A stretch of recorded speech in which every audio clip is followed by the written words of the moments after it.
Di klinik pergigian Watashi, seorang pegawai pergigian membuat rawatan perskeleran ke atas seorang pesakit.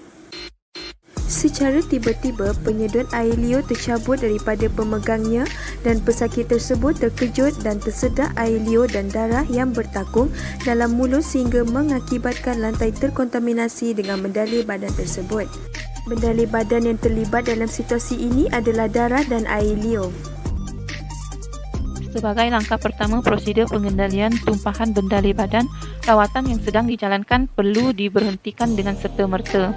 Hal ini kerana untuk membersihkan kawasan tumpahan dan mengelakkan sebarang jangkitan silang berlaku. Prosedur pengendalian tumpahan bendalai yang kedua adalah kawasan tersebut perlu dikuarantinkan dan penanda diletakkan di kawasan tumpahan. Ia sebagai tanda amaran kepada orang sekeliling. Kemudian, pembantu kemudahan pergigian yang akan mengendalikan tumpahan bendalai badan tersebut adalah memakai personal protective equipment iaitu PPE yang lengkap berserta heavy duty dan boots.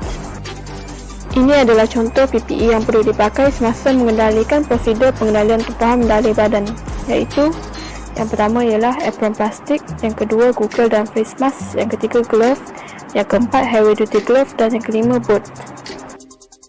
Bendalai tersebut adalah small spill.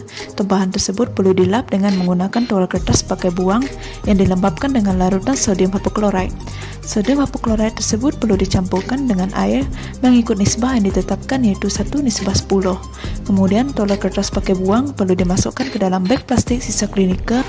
Sekiranya bendalai badan tersebut dikategorikan sebagai large spill, terdapat dua kaedah yang boleh digunakan, iaitu pertama, serap tumpahan menggunakan tuala kertas pakai buang dan tuan sodium hypochlorite bersamaan air mengikut nisbah 1:10.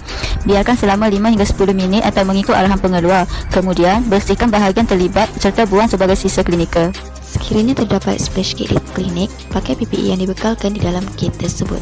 Seterusnya, taburkan chlorine granule daripada bahagian paling luar sehingga ke bahagian dalam tumpahan dan biarkan selama 5 hingga 10 minit atau mengikut arahan pengeluar.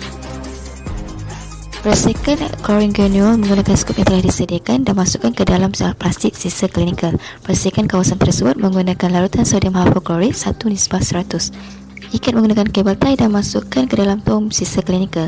Tanggalkan alat pelindungan diri dan cuci tangan.